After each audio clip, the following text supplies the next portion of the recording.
Hi everybody, Leafy Concern here. I write to you today about Romanian Notebook by Cyrus.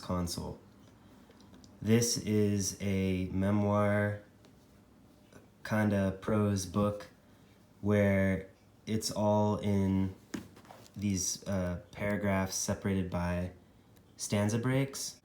Cyrus is a poet, and this is a book concerning kind of all of the narrator's life leading up to the events of the book, and then a lot of really attractive, intelligent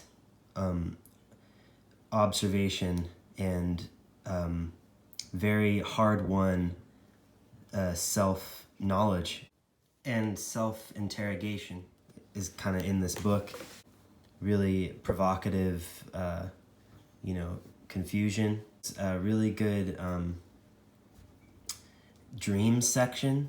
There's a really good section on college and drugs. There's a really good section on... My favorite sections are the ones where he just talks about Romania and the people there and their physique. And I also like when he talks about running and being injured, because I've had a chronic injury. I've had tendinitis, and it really sucks. Even if you can still use the thing that's injured and it's not completely injured, it still sucks to just have it impaired. And this book does a really good job of that. The narrator does a really good job relating that situation to you. This book is really cool because it's so short. It's really only 150 pages, but every paragraph you encounter is worthy of rereading and consideration as part of the whole. And in this way, it resembles the other book I recently read that I got from the SEM Co-op, which was Underworld Lit by Cyrus. And so this is one of those books that works on the small scale and on the large scale. Sometimes I would get a little bit miffed that on the back Maggie Nelson says it reads like a minor masterpiece. I would just think like, I don't know, I don't really want to think of it as a minor masterpiece. I want to think of it just as a masterpiece and just sort of jump into it and really embrace it wholeheartedly and not think of it as too minor. This author, Cyrus is one that I'm just now getting into. He's known to me and a couple of my friends as the person who largely influenced Ben Lerner, whose pub books are more commonly found lying around.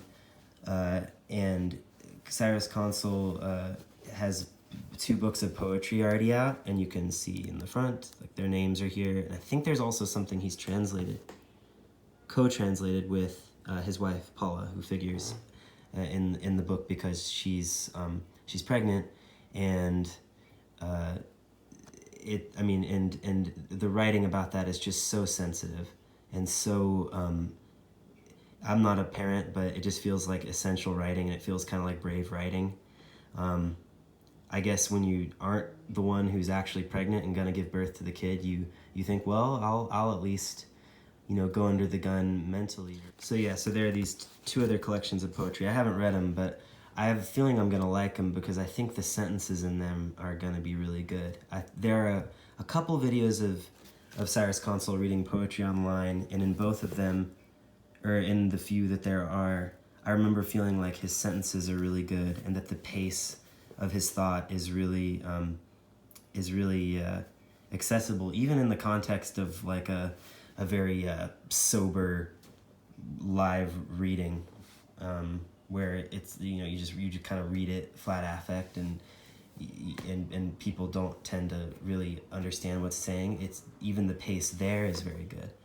And I think the pace of this book is really remarkable, and I think that some of the little things that make the prose weird, they're very small and subtle. It's not like a showy book at all. And it's not a showy book because it's a book that concerns shame and guilt and fear and anxiety, but not in an unattractive way. I mean, like in an attractive way, like it really just puts those those thoughts into really clear prose and really easily digestible prose because it's broken up into those beautiful chunks. The book, I think, is in 3 sections that have these drop caps. Like, here's the end of the first section, and I think there's a 3rd section that starts later on. And so, basically all I'm trying to say is that if you're looking for a book that does the hard thing and does it in a beautiful and simple way, you know, look no further. This book will be interesting to you. It really will. And it'll make you think about Romania and America. And I think it'll probably increase your overall hope quotient because you'll be heartened by Cyrus's survival of intense doubt and so on.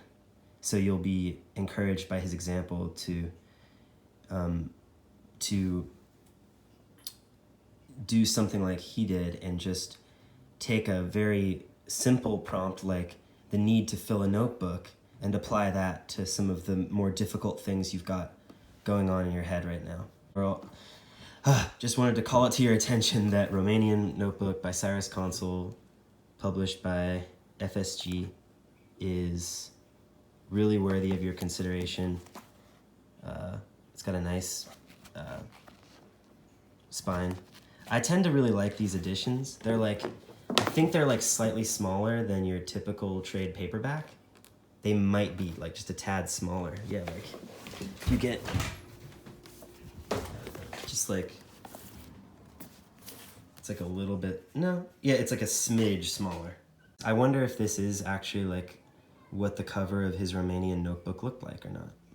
But that doesn't really matter that much in the course of the novel. I mean, in the course of the memoir, novel, whatever, call it whatever. It's a book of prose chunks. It is a memoir. It is a memoir. I will say, I did like the one time where he said, like, I realized I was coming to the end of my notebook. I really loved how you got to sense where he was in the writing process and how that charged and forged the prose that follows that declaration. As I was saying earlier, I'm really being rambling because I just don't want to spend too much time editing these videos or whatever. I don't want to waste too much time editing them, or I think I can just say what I need to say. But what I was saying earlier is that there are weird things about the prose. What I mean by that is there are cool recurring motifs, like there are phrases and words that will occur in quotes that will be things that the narrator's internal prose says.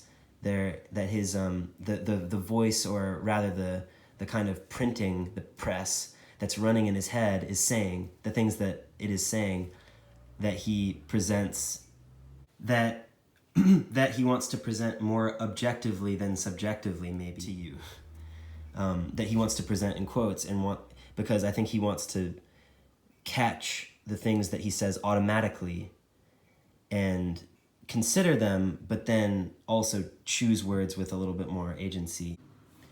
Because there are certain things that you have a habit of saying that you want to stop saying.